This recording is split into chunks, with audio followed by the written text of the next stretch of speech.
گفتوگوێن پرس و باس و بابەتاکەین لەگەڵ زۆر بەڕێز کاک جەزای سێمەجید ئەندامی ئەنجومەنی سەرکردایەتی کێتی نیشتیمانی کوردستان کاک سێجەزا سڵاوت لێ بێم کاتت بارسپاس بە بەشداریکردن لەگەڵمان. پێگەێنانی کابینەی دەیەمی حکوومەت هێرێمی کوردستان بۆ ئەوەندە دواکەوتووە؟ بەڵێ،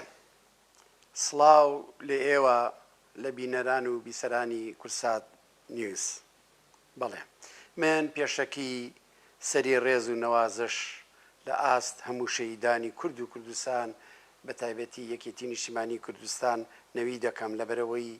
خۆتان نەزانن دوێنێ 21 یانزە ڕۆژی شەهیدانی یەکێتی بوو. ڕۆژی شەهیدانی یەکێتی لە خۆڕا دانەنراوە. یەکێتی خۆک و هەموو لایە گەزانن خاوەنی 22,000 شەهیدە.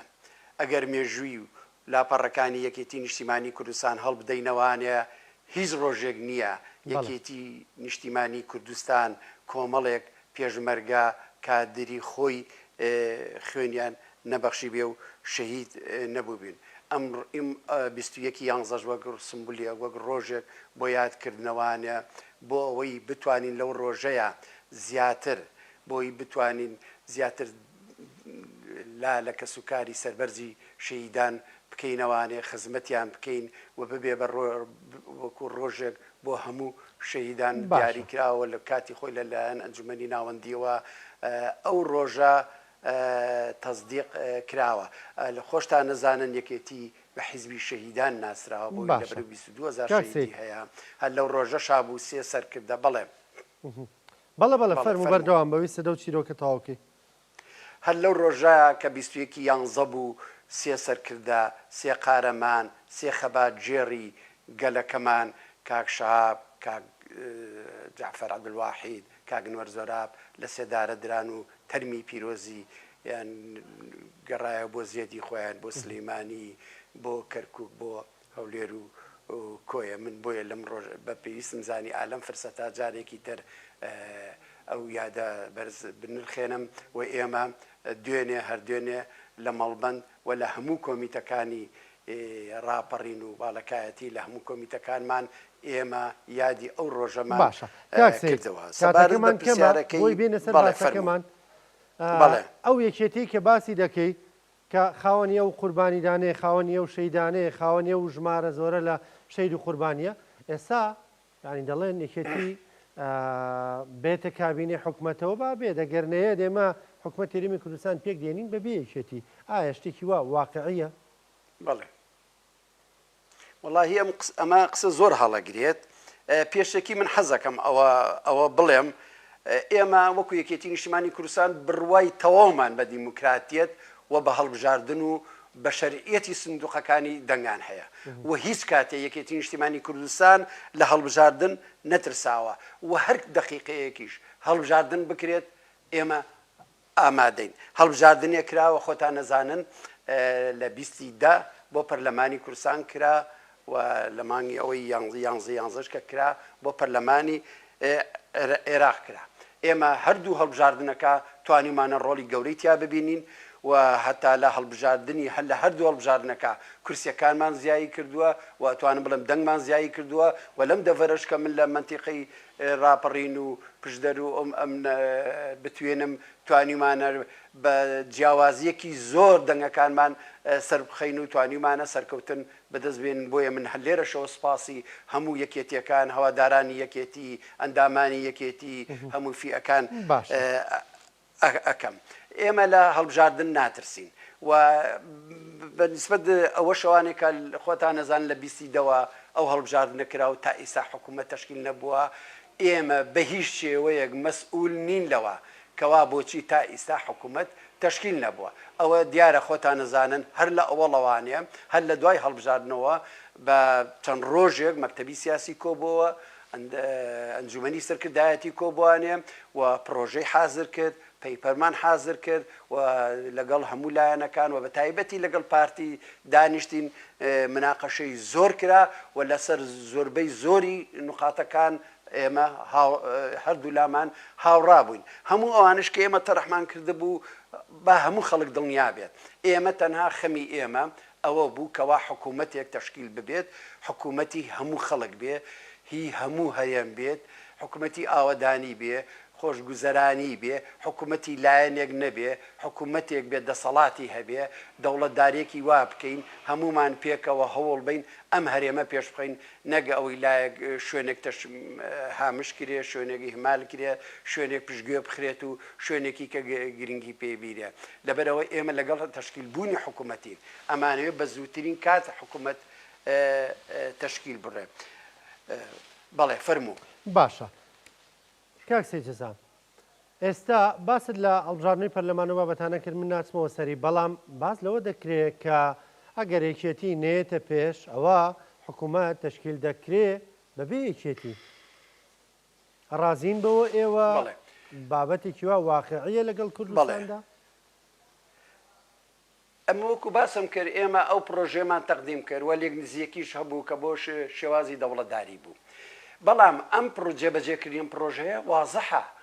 وازەحە ئەبێت دەستێک بڵێن هەیئەتێک کۆمەڵێک لەوانەی کەوا دائەنرێن ئەو پۆستانە بڕێوە ئەبن ئەو پرۆژێ بڕێوە بەرن بۆیە ئێمە کەوتینە جارێکی تر مناقەشە لەگەڵ پارتی بە تایبەتی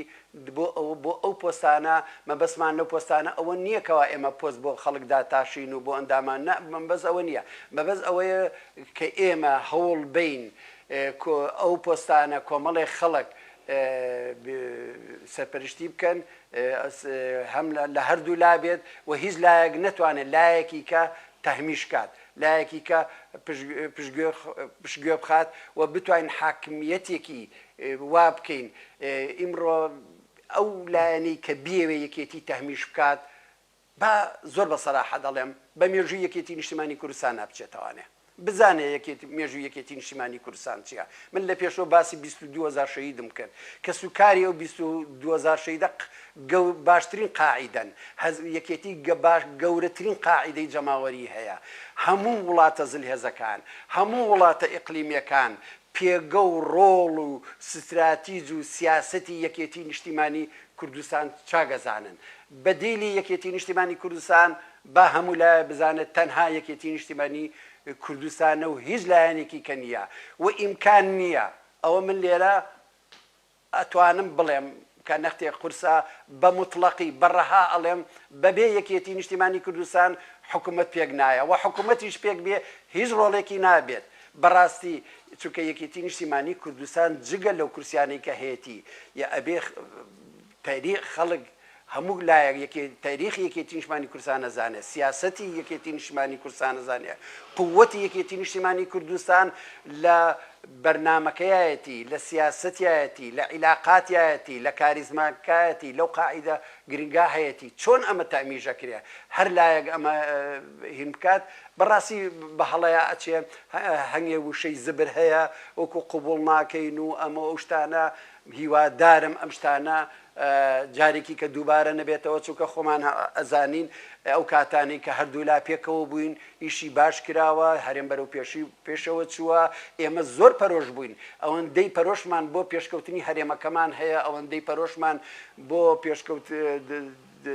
تشکیلبوونی دەوڵەتداریەکی باش هەیە ئەوەنا بیر لە شتیکە ناکەینەوە خۆ هەمومە ئەوە بیر نەچۆتەوانێ ئەوانیش چاکیان لە بیرە کە مامی گەورەمان خوالەی خۆش بێت دوودان ساڵ حکم کە حسەی خۆمان بوو دای بە پارتی و دای بە جەنابی کاک نێچیران بارزانی بۆ ئەوەی لە کابینەکەی خۆی ئیشەکانی خۆی و بەرنمەکەی خۆی تەواو بکە ئێمە هەر بەو جانە ئیژەکەین بۆیە ئەو زمانە زبرەی کە سەردان بەداخەوانێ تەجاوزی ئەوەی کردوکەوە لە هەنگێ پەیجی سێبەری خۆیان و چیوچی و هەنگێ علامە سەرانی پارتیش هەنگێ قسەی زبرەکەن ئەم قسە زبرانە خزمەت بە بەرژەوەندیەکانمان ناکە ئێمە بەرژەوەندی زۆرمان هەیە پێکەوانە بەرژەوەندیەکان زۆر لە جیاوازیەکان زیاترن ئێمە ئەگەر پێکەوە بچینە بەغا زۆر بەهێزەوە ئەچین بۆیە باش نییە ئەو قسانە ئەو لێدوانانە بە تایبەتی بەداخەوانێ من خۆم وەکو خۆمەیڵێم کە سەردانی پارتی بەم شێوازە قساکەن فەرموون باشە کاک سەید باز لەوە دەکرێت یەکێتی نیشتیمانی کوردستان پۆستەکانی هەرێمی کوردستان هەندێک جار دەبەستێت بە پۆستەکانی بەغدا و تایبەت بوون پۆستی سەرۆکۆمار ئایا پۆستی سەرۆکۆمار لە بەرامبەر هیچ پۆستێکی دیکەدایە لە هەرێمی کوردستان؟ پۆستی سەرۆکۆمار خۆم و لایە گەزانن بۆکو عورفێک هەر لە ئەوڵەوانێ لە دوای تەشکیل بوونی حکومە لە دوای پرۆسەی ئازادی دراوە بە یەکێتی نیشتیمانی کوردستان و لە ناو یەکێتی نیشتیمانی کوردستانیشە بۆ یەکێتی بووە بۆ یەکێتی بوو ئەمە لە لایەک لای دوو هەم ئەمە بەغا لە لایەکە و هەرێم لە لایەکی کەیە بۆچی ئەم دوانە ئێمە بەیەکەوە ببەسینەوانێ و ئەو پۆستە پۆستی یەکێتی نیشتیمانی کوردستانە پۆستی یەکێتی نیشتیمانی کوردستانە و بڕاوەتەوە و یەکێتی نیشتیمانی کوردستان تەنەزولی لێ ناکا بە هیچ نەوعێک لەبەرەوە با ئەوە بە هەرێمەوە نەبەسترێ ئێمە هەوڵبین لە هەرێم حکوومەت تەشکیل بکەین ئیسا ئەم حکوومەتی کاربڕێکەرە کە هیچ ینی بەڕاستی بۆتە ئەوەی کەوا هەموو سنوورێکی بەزانە چەنەها ئەوامیر دەرەکا فرمان دەرەکات شت دەرەکا کە هیچی ئەوە لە سەلاحیەتی ئەو حکوومەتانە ئەم دوانە لە یەکجیا بکەینەوە بۆ ئەوەی زیاتر بگەینە نەتیجە و لە هەم بتوانین پێکی شۆبچینە بەغا ڕۆڵی خۆمان ببینین حسەی کورد ئیستیحقاقی کورد مادەی 140 مەسلەی پێشمەرگە هەموو ئەمانە و مەسلەی موچە ئێمە بەڕاستی ئەوەندەی خەریکی پارتی ئەوەندەی خەریکی ئەم شتانەیە و خەریکی ئەم پۆستانەیە و داتاشینی پۆستە و ئەم قسە زبرانە ئەکا با بێت لەگەڵ یەکێتی نیشتیمانی کوردستانە پێکەوە هەردوو لامان چارەسەری کێشە جەزریەکان بکەین کە مادەی سەوچە کە موچەی خەڵکە بژێوی ژیانی خەڵکە ئەوە تا بینی ئیسا دوودانە مەعاش دوو موچەی خەڵک لە مەترسیایە و لەوانەیە دوا بکەوێت و نەیرێت باشە باسی دواپرسیارم پارتی دیموکراتی کوردستان دەیەوێت بە هێنانە پێشەوەی هەندێک هێزی دیکە لایەنی دیکە بیان کە بە بەدیلی یەکێتی و حکوومەت پێک بێنێ یاخود لانی کام نیسابی یاسایی پەرلەمانی کوردستان تەواو بکە و پەرلەمان دابنیشێ ئەمانە چارەسەرە سەرەکیەکەن ئەمانە چارەسەری واقعین ئەمە هیچ چارەسەرێکی واقعی نییە خۆتان نەزانن ئیمڕۆ بەڕاستی پارتی وەکێتی دوو حیزبی وەکو مامجەلال خوا لێی خۆش بێ دوو حیزبی ڕەسەنن دوو حیزبن هەر یەکەیان وای لێ هاتووە لە ناوچەیەک هەژمونیکی گەورەی هەیە ئیمڕۆ ئەگەر پارتی لەگەڵ هەر لایەنێکی کەش بێتە حکوومەت تەشکیلکە لەوانەیە ئەو ناوچە زۆر فراوانەی ئەو کە یەکێتی دەسەڵاتی تیا هەیە حکوومەت نتوانێت دەسەڵاتی تیا هەبێت و نتوانێت ئیشی خۆتیا بکە بۆیە پارتی باشتر وایە بێتە سەر ئەوەی کەواڵێ ئەوەی واقعە معقولە ئەمە دیفاکتۆیەکە ئەمە واقعەکە ئەبێ پێ لەو ڕاستیە بنیە پارتی بێتە پێشەوانێ و لەگەڵ یەکێتی نیشتیمان تەنها یەکێتی نیشتیمانی کوردستان وتم بەدیلی یەکێتی نیشتیمانی تەنها یەکێتی نیشتیمانی کوردستانە وەڵا بابەتێکگەی من حەزەکەم بە باسی کەم بەداخەوانێ پارتی پەرلەمان ئاوا بێ ئەرزش ئەکات ئەبینی هەر وەکوی کاتی خۆی کە بێ ئەرزشیان کرد و زۆر تەحتیمیان کردەوە بوو جێشی عراقیان هانێ سەر پەرلەمان ئیساش هەنگە قسە ئەکەن وەڵا ئێمە ئەندامی پەرلەمانە کڕین و بە نرخی ئەرزان و ئەمە هیچ ڕاستێکی تیانە ئەوانەی کە ئەوانەی کە ئیسا کە ئەندامی پەرلەمانی یەکێتی نیشتیمانی کوردستانن چ لە بەغا و لە چه هەرێم هەمووی کادری دڵسۆزی یەکێتی نیشتیمانی کوردستانن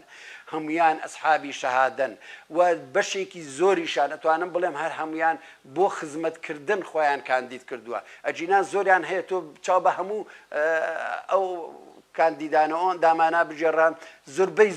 زۆربەی زۆریان هەمویان دکتۆرایان هەیە شەهادەی بەرزان هەیە وەزیفەی بەرزیان هەیە کاک دکتۆر ڕێکەوت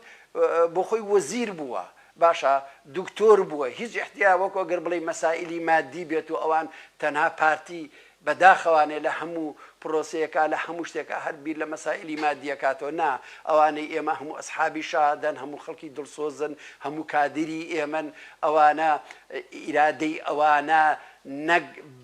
بە ملیارەها دۆلار ناکڕێت با پارتی باشەوە بخاتە مێشکی خۆیوانێ ئەندامان و یەکێتی نیشتیمانی کوردستان خەڵکی دڵسۆزن لەو بابەتەی 22,000 شەهیدەن کە خوێنیان بەخشیوە خوێنە بەخشن ئیتر ئەوان چ پێویستێکیان بە پارە و بەم تەعاملە هەیە ئەمە تەعاملێک و ئەمە بێ ئەرزشکردنی پەرلەمانە هیوادارم پارتی دان بە هەڵی خۆیان بنێت و ئینسیحاب کا لەو جۆرە قسە و شتانە ئەمانە هەمین قسەی قێزەونن بەڕاستی زەرەر لە هەرێمەکەمان ئەیات بڵێ